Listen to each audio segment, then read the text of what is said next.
completely new. And why will they make things new? Because he will make each one of us act like God. Mazdascha ahuranno. Very interesting. Now many have taken this verse and completely mistranslated it and said, this shows that there were many Mazdas and many Ahuras.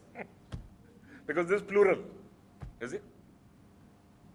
So the idea is something very different. That if you are able to bring about a revolution just now, you will yourself be acting like God. That's the idea. So each one of us will be a little Ahura and a little Mazda.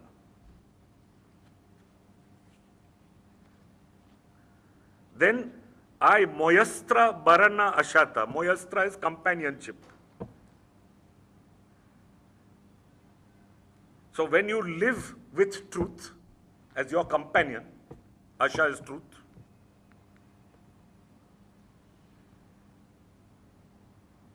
there will never be a problem because you will become clear in your mind as you go along the path of truth. The word clear is very important. Hatra, number 20.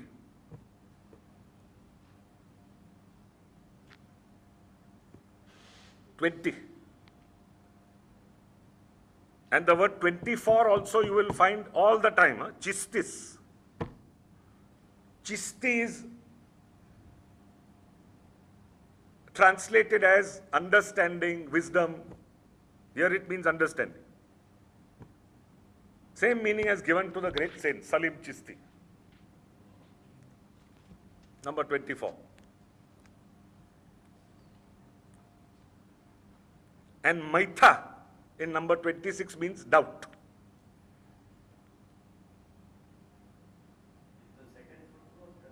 What?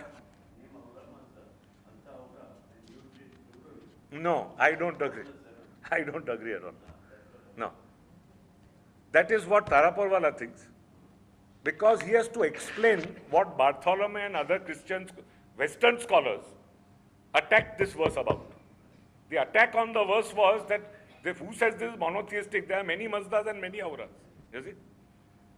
So the Western scholars attacked you. And Taraporwala tried to offer an explanation saying when we are talking about many gods in plural, Mazdas and Auras, what we mean is the seven immortals.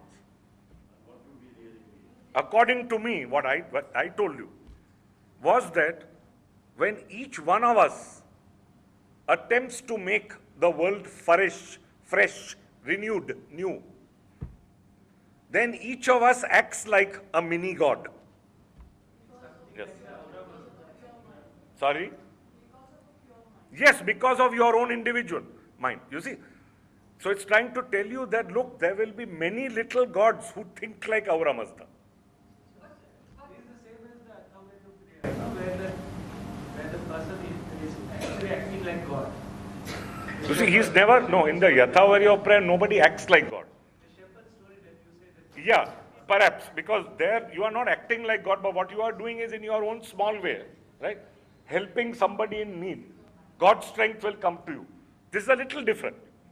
This is telling you that, look, each one of you has to behave like a mini Aura Mazda in order to ultimately attain a complete revolution here on earth. The idea is you must be on God's side, not on the side of choosing differently or choosing wrong. So it's an obscure verse, but it. One understands this. But Yeah. what about the question of when power gets to your head? You know, each of you think you're a god. Then that's very simple. Then you're not a god. Then you're thinking. No, very simple. You see, you don't think you are a god. You think like God. There's a big difference. Very big difference. If you think you are God, you are a nut of the first order. Okay? Now, you are not exhorted to be a nut. You have to think like God. And be positive. Yes. So the idea basically is only to tell you that, look, it's a very difficult thing that I am trying to do, help me. by each of you trying to emulate what God is. That seems to be the sense of the verse, as I see it. I certainly don't see it as many gods, because throughout the Gathas you will find everything thrown over and there is only one creator God, and he makes it clear, no question of anybody else. In fact, this goes contra, what the Western scholars said is completely contra to his railing against the Daivas all the time. Because you will find throughout, Daivas are persons who is fighting against continuously. Who are Daivas? People who believe in many gods, the old faith. Then 10. Now the word Druj in 10, number 4, again is a key word that comes throughout. Druj only means a liar. Liar, L-I-A-R. As opposed to Asha, somebody who is truthful. Okay? Now this again is a very, very beautiful verse and tells you how evil is only parasitical in nature. Again, what does it tell you? It tells you that when ultimately a greater force, that is God, destroys the short-lived triumph of persons who are liars, at that point they will in fact attain their own innermost desire. Beautiful. Sorry? I haven't explained yet. Let me finish. All right? They will themselves attain their own innermost desire. So, when the Lord brings retribution down upon them hard, and they realize they have gone wrong, they will realize ultimately that, look, this is what we wanted to do anyway from the very beginning. Why? Because everybody wants a good reputation. And that's the last line. You see the last line? Continuously strive after a good name. So, what they are telling you is that when God brings this retribution upon people who have not lived by the path of truth, let's put it that way, and they have been victorious in doing so, as we see, continuously, until the Lord brings it down upon them, after they die, right? Then they will themselves attain their innermost desire, which is that, look, I have gone wrong, and my name, which is most important to me, should be upheld and not besmirched. Is he instilling the fear of God? No. What I think he is doing is, there's no fear here. Again, throughout, what he tells you is that, look, in fact, what is going to happen to you in the hereafter is very clear. He himself says, I don't know what's going to happen now. But in the hereafter, it is very clear, and the judgment verses come much later. Now, to just give you a short idea of what the judgment verses are.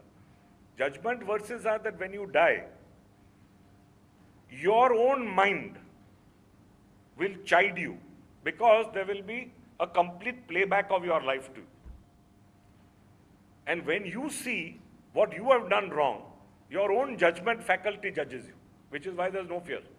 You judge yourself. And when you judge yourself, you realize, oh, I have gone wrong here, I've gone wrong here, I've gone wrong here, I've gone wrong here. Yes. And depending on how you have judged yourself, you will either move on to Garodeman or slip to Drujodeman. Now, Garodeman is what? The domain, abode of Gavanu, song, happiness. Your next world is a happy, good world. Or it is a reformatory world, where you slip down into Drujodeman, the abode of the lie, as opposed to truth. Druj is lie, which means an unreal world, because the lie is only parasitical upon truth. So you will slip to that unreal world in which the Lord's judgment will be upon you, in the sense of your having judged yourself, and the necessary suffering will be given to you for you to come to a certain self-realization. All this is coming. But then this is not of your choice. I'm sorry? This is not of your choice. You would not choose to You choose, because you have seen where you have gone wrong, right? You have seen when that playback is given to you that you have gone wrong here. I'm sorry? No, you see, there's another interesting verse where he says, the Ratu, that is, I am appointed Ratu, Zoroaster's appointed Ratu, will judge on earth very strictly looking at the merits as well as the demerits of the person. All right? So everything is put in the scales. Ultimately, you judge yourself in the sense that you know you've gone wrong. All right?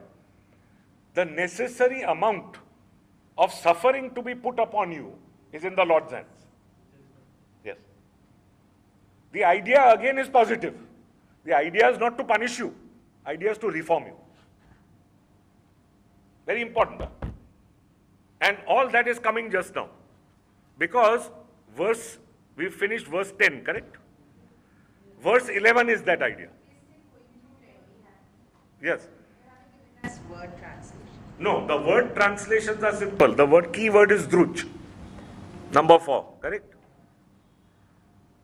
Skendos payathaya is destruction of their victory. Victory, because these are all people who on earth have gone wrong and are victorious. They've done very well on earth. Done brilliantly on earth.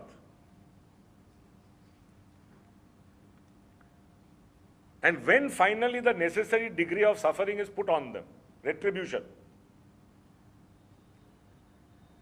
and when they lift themselves then up into the realms of God and Vahumano, etc.,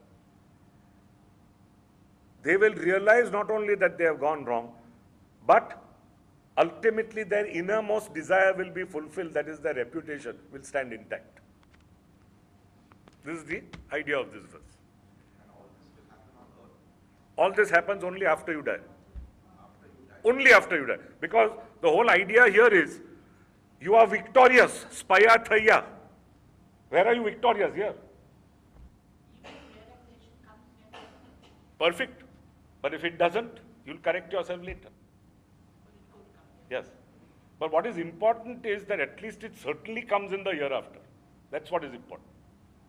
The reformation is for an afterlife. And the afterlife is again very clear. You go into Garo Deman, Drujya Deman, until a final cut-off point, which is the ultimate judgment day, which is here for the first time. And then a fraso kereti, a resurrection. Yes. Your reincarnation is reincarnation. No, you see, reincarnation is something you will not find, no, in any revealed religion. See, be clear now. Reincarnation, you will find mooted first in Jainism. And it is correct that it should be in Jainism because Jainism is atheistic. You see, atheistic. It does not believe in God. It gives you n number of reasons as to why God does not exist. All right. Now, reincarnation is like snakes and ladders in the Jain reincarnation sense. Reincarnation, again, I must warn you, is used in different senses in different faiths. In the Jain faith, from an amoeba, you can go all the way up to being a human being. All right. Hence, their great concentration on being good to everything that is living. Because you might well have been that thing which you have stamped upon.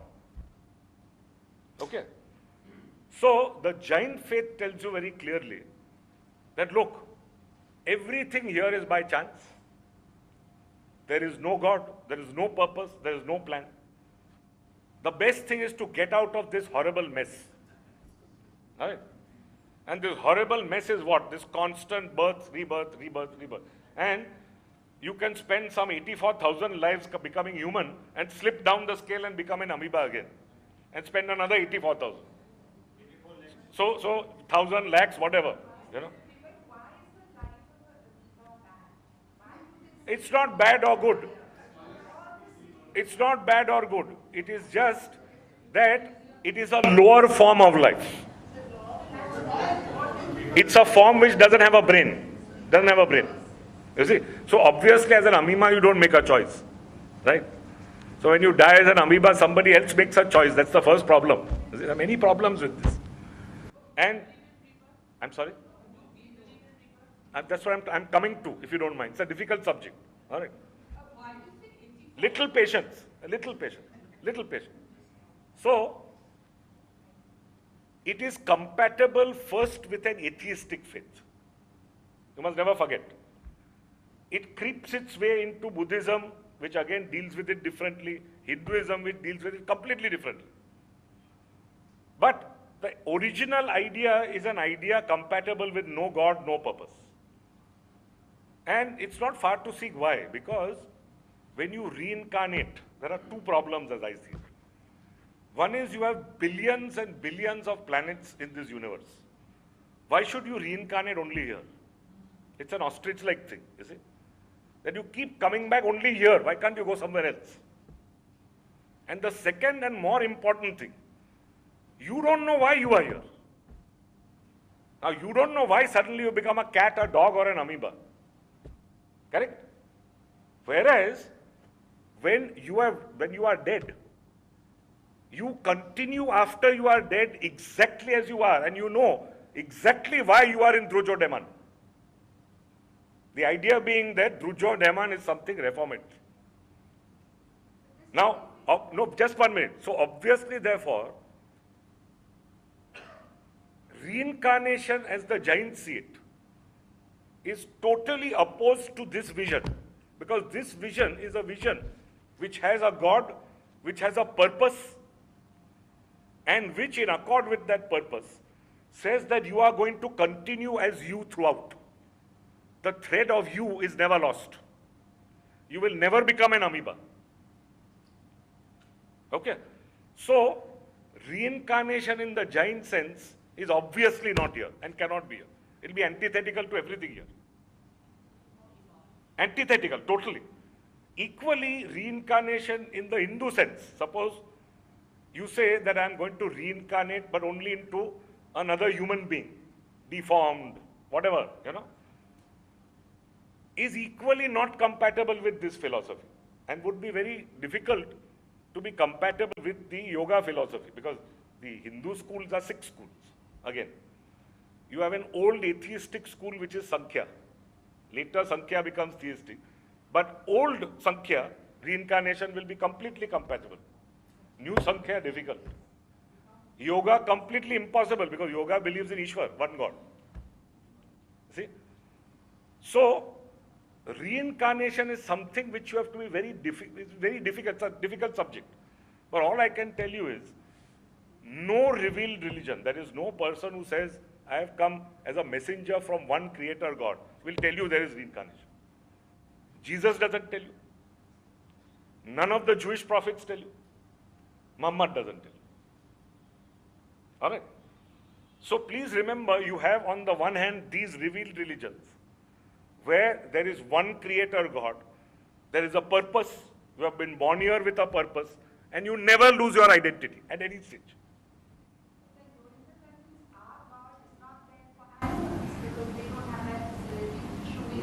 You see, an animal, in fact, the whole purpose of worshipping fire. Now don't forget, when we are called fire worshippers, we worship fire, yes, because our Atas Nyaya says, Atro Ahure Masdav Putra. Putra is son of. All right. But you worship it not as an embodiment of God, but as an embodiment of truth. All right. And one of the reasons I heard Ali Jafri speak here many, many years ago, and one of the interesting things he said about a fire is, that a fire is like conscience. Why is it like conscience? A human being can light it, kindle it, and put it out. An animal cannot light it, cannot kindle it, cannot put it out. That's the fundamental distinction between the human creation and the animal creation. That the animal creation goes by instinct. The human creation is given something beyond instinct, choice. You see? And therefore, the concentration of all the revealed religions is only on the human. Because the entire idea is to create a revolution which is moral in nature. And a moral revolution has very little to do with animal life. Yeah. Now, I take it we have finished with verse 10. And I take it that at least prima facie I have answered reincarnation. Very difficult to get into. All right. Requires much, much more time and lectures of a different order. But it's enough to say that we do not seem to speak about it at all, neither for nor against. Number one. Number two, since you have asked me, please go to verse 49.11, page 287. Because I must tell you the opposite view also. 11, page 287. Dastur Khurshid Dabu seems to think that from this verse we believe in reincarnation. Now let's read it. All right. It says, At Dushatreng, that means a bad ruler. Dus Shyotaning, person who does bad deeds. Dus Vachango, bad words. Dus Daining, Daina is your own philosophy, bad philosophy. Dus Man, again bad mind. Drigvato, somebody who's evil generally. Akais, again somebody who's evil. Svarethais, now come the keywords. Paiti Urvano Yenti. Drujjo Demane Haitya Anen Astayo. Now what does this mean? Paiti means all. Just note the word all because it occurs many times throughout the Gathas. All. It doesn't mean back. It's translated here as back. The first difficulty is the translation. Because back is wrong. Wrong, completely wrong. Because when you see the word paiti in every other context, it will only mean all, not back. Take that from me for the moment. All right. Now, Urva is your own soul. Okay, what lives? Your mind that lives after you die. Yenti is to come. Now, if you mistranslate Paiti, it will say Urvas have come back. Correct? Back. No, but again, even if you come back, we assume you come back. Where have you come back? Not to earth. You've gone to Drujodeman. Next line. You have not come back here. You have not come back to Gava Azi, which is earth. You have gone to Drujodeman. Haitya Anenastai. Now, according to me, first and foremost, you have mistranslated Paiti. All right. Second, you have missed the import of the words Drujodeman. Completely. And if these two things are correct, that's right. Whatever else Drujodeman is not earth. Because earth is Ranyos Keretim in the Gathas. Joy-giving. The earth is not a bad abode. It's not a horrible place. It's a fabulous place. In the Gathas throughout you will find. Gava Azi means it produces for you in abundance. Azi is pregnant, gives to you in abundance. And it is Ranyos Keretim. These two words you will find throughout the Gathas. Joy-giving. So Drujodeman can never mean earth.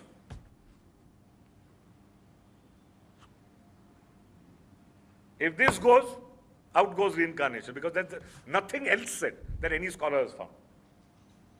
Number one. However, speaking for myself, if you want to ground reincarnation, you can ground it somewhere else, but nobody's come up with this yet. How come you had that conference in heaven in Yasna 29 that I spoke about?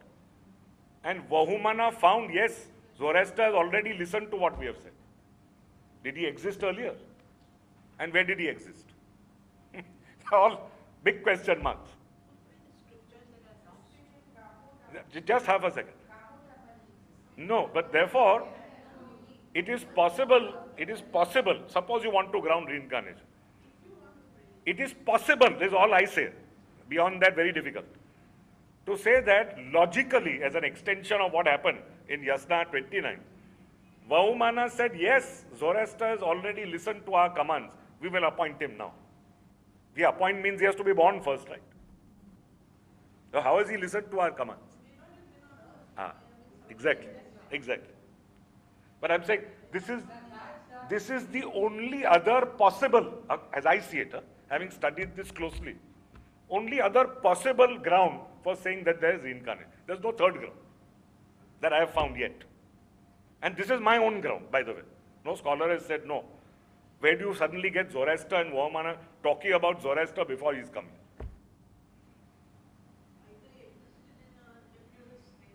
Or Vahumana, like God, is all seeing. There's no time. Na? Time itself is a creation. Time itself is a creation.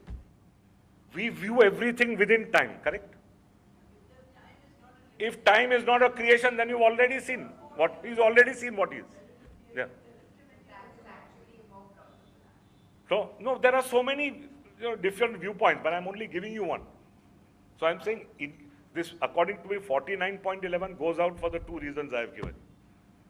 29 comes in, if at all, if number one, Vahumana is bound by time first. And number two, the reason you gave, which is a very good reason, that if he did exist, then he could have existed elsewhere. He didn't have existed. Not the ostrich thing, with which reincarnation is constantly bombarded with. And you do have the possibility of moving from Durgama to Karugama. Not possibility, inevitability. Inevitability. No, no. Ultimately, there's a cutoff, Judgment Day. It will never come in anybody's lifetime, at least here, but it will come at some point.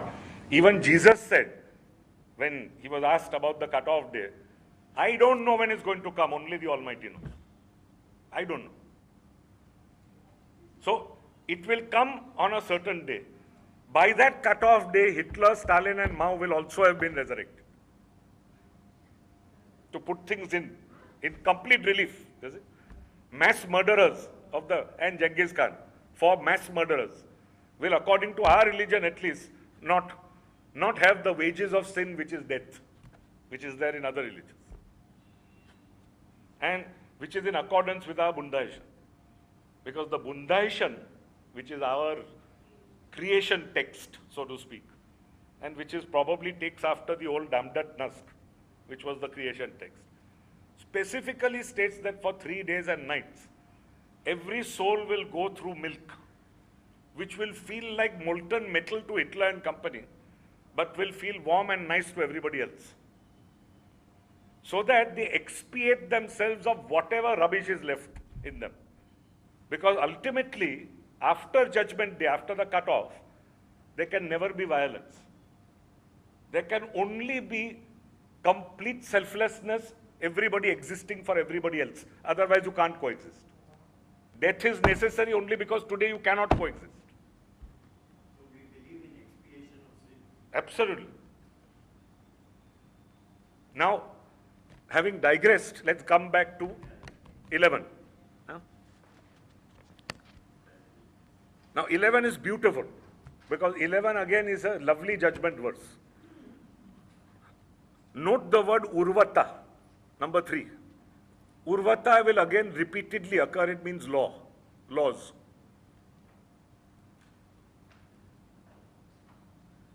All right. The rest is self-explanatory. Mazda, Dadat, again create. You remember? Dadat has again come several times. Masyango is what? A man again. Now what is interesting is, if we understand these laws which God has ordained, Omen, what are these laws?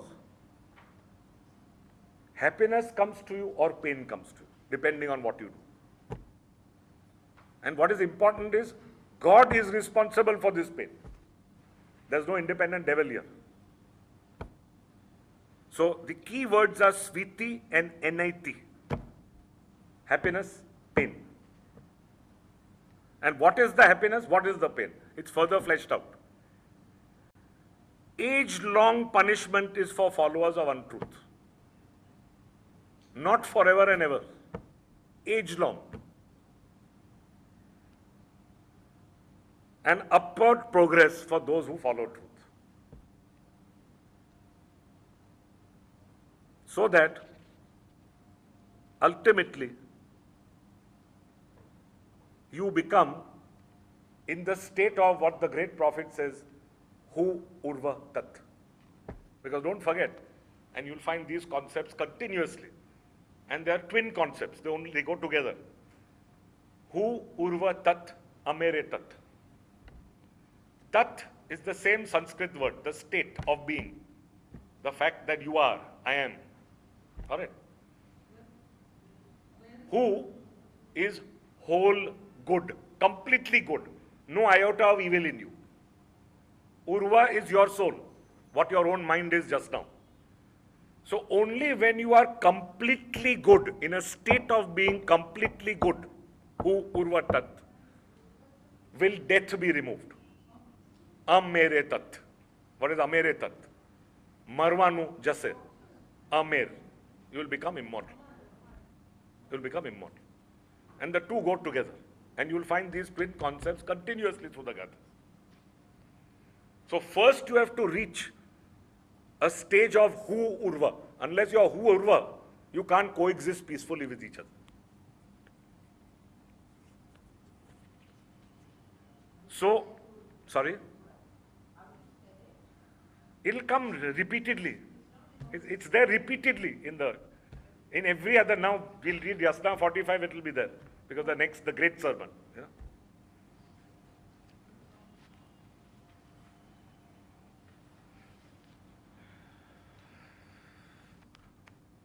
Now see, we've moved very slowly today, but purposely, because it becomes otherwise very difficult, you know. I know, there's too much. Now, I think we should stop today. What do you think?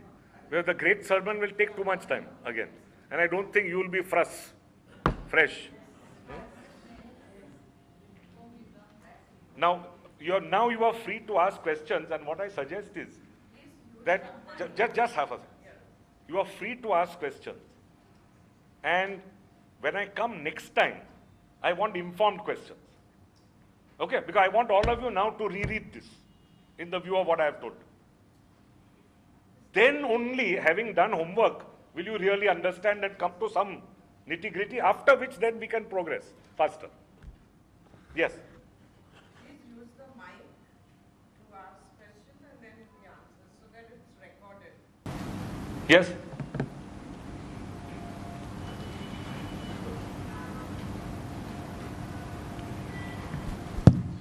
This concept of retribution, if it is going to happen after life, then where is retribution? We don't see it happening. Yes.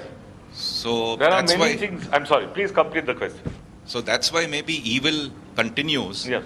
not knowing that there will be retribution. Yeah. So how does this match with the concept of making us convinced that evil deeds, thoughts and words will lead to retribution? Because today people have no fear of Right. retribution. Good question. You finished the question? Yes, sir. Good question. All right. Now, the Zoroastrian answer, there are many answers given to this question by many world religions, and they're all different. The Zoroastrian answer to the question is that having first read or having first listened to what the Prophet has to say, either you believe or you do not believe. Because don't forget, ultimately, things here are not a matter of proof, they're a matter of belief. First most important thing. The belief is rational belief. Now, how do we believe, for example, or how do we prove that there is God? Take the most basic thing. You are taught continuously that, look, there is Ahura Mazda, there is no other Ahura. How do we know there is Ahura Mazda? Fundamentally, it's a matter of belief. But the belief is also based on reason. How is it based on reason? You first see what is the alternative to God. As an example. Alternative to God may be many gods, maybe no gods, maybe chaos. Correct? The giants play up the fact that there may be many gods. Hence there's so much chaos, on earth. But that is compatible again only with a faith which sees nothing but negativity here and negativity in the hereafter.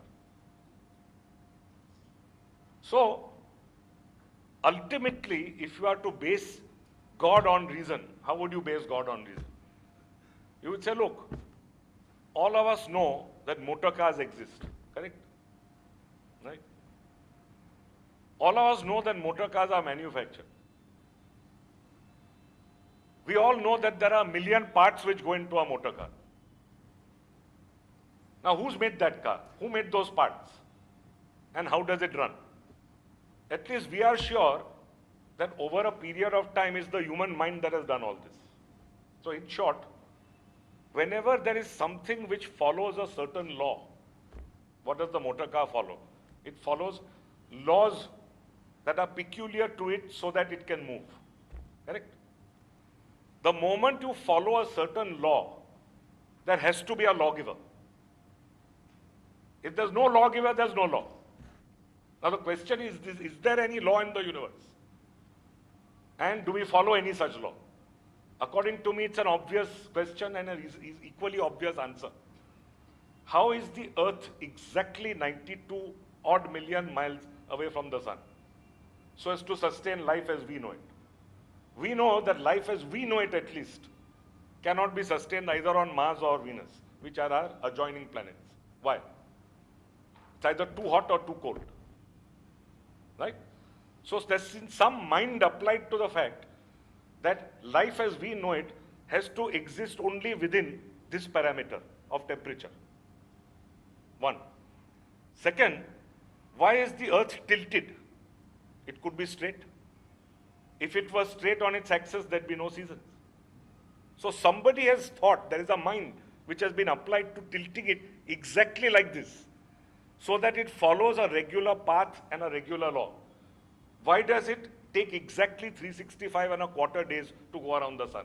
Why not 366 once? Why not 700 the other time?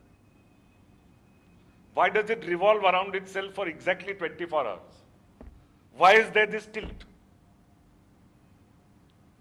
It follows certain laws. If it follows certain laws, there must be a lawgiver. Rational. Correct? Now, what Zoroaster is telling you is that I am not necessarily telling you that it is rational to believe what I say. I am telling you something very different. I am telling you that in fact I have seen the great Creator God through my mind's eye. You remember, the most important verse in the Gathas is Yasna 45.8. Please note it. Either you believe that or you don't believe that. Says, I have seen Almighty God, this one great Creator God, with my mind's eye. Obviously, you can't see it with your physical eye. Just as Arjun could not see God in the Bhagavad Gita in chapter 11. It took a special eye to see it. Yeah. So, with his mind's eye, he has already seen this great Creator God who reveals all this to him. That's the second thing. It's not from his mind that he's telling you that there is Drujo Deman, there is Garo Deman, there is a Frasho Kereti after a cut-off judgment day. This is all revealed to him by one great Creator God. Now, these are all matters of belief, ultimately. And what is important is that the message given, again, reinforces the belief. Because the message given is what would appeal universally to every human being. You see, if a message given is either appeals to a small segment or to segments here and there, may not necessarily be valid. See, here it is down the line. So both from the message as well as the fact that he states that I have seen an all-creator God, I am the first appointed by him to tell you things your mind will never tell you. Either you believe these things or you don't. And that's where ultimately the buck stops. Yes? Yes. No. No. What he says is, with my mind's eye, I have perceived this great power. Yes. Perceived is a much better way of putting it. Because nobody can see God. God is, you know, It will be as stated in the Gathas in another verse, all pervading. when you first mentioned retribution here in 30.8 for the first awareness of retribution, Yes. and you're opening your hands and to receive whatever. Can you also, if you made the choice in your mind and heart that there is God, can you ask for retribution here on earth before you go out? You see, you ask for whatever you want. It's in your hands entirely. And the way out on earth is for you to first realize where you have gone wrong. Yes. So 1 minute. Followed with something genuine. You see, not only do you give up where you have gone wrong, you try and also make amends. Both. And if you make a genuine effort, you will be judged, I'm sure, accordingly. because a lot of really good people or a lot of really serious people grievously ill before they die. Yes. By and large, you think of that with Swami Vivekananda. No, could be the Buddha. You don't need to go beyond. Yeah. So He died of eating infected pork, for example. would you say that if you ask for, I'm just conjecturing, would that be in a sense like a retribution that you No, go to the warm of your no, heart no. and yeah. Punishment is mental, never physical. Please remember. First most important thing. Punishment is here because what has to be rectified is here. Is here. Okay. Yes. Anything else? You said that after that, you're supposed to figure out whether you reflect upon what you did right or wrong. So if the entire life you could not figure out it was wrong, what is it that after that is supposed to give you the power to figure out that? Wait and see. Sorry? Wait and see. Yeah. Would you consider this to be something like a bank balance where you have good deeds and bad deeds? No. I'll tell you why not. Balance them out? No. Because that would lead to a charter of doing evil. You see, what would happen is, you always say my balance is 1 up. Now I've got 5 up in the balance, so do 4 bad deeds. And then again I'm 1 up. No, not at all. Yeah, exactly. Not at all, no. Okay.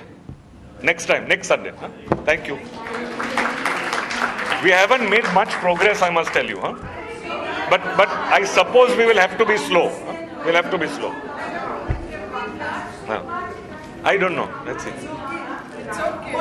For next week, please, all of you, I exhort all of you, please read very carefully. Huh? And don't now restrict yourself to Yasna 30. You've started now. All right. Read 45 next.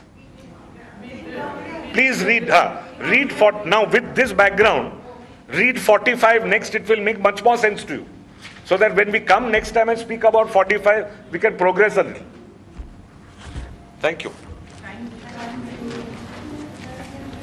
Just 1 minute, can we take some, just please be seated, please be seated. I just want to take some pictures.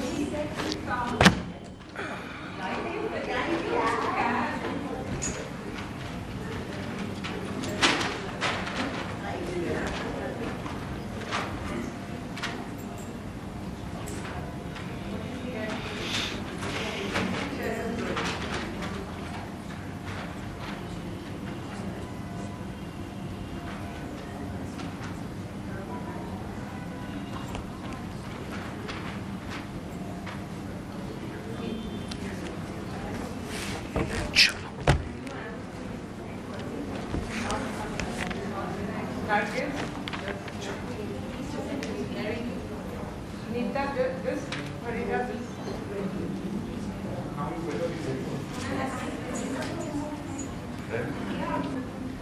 That is your care progressing.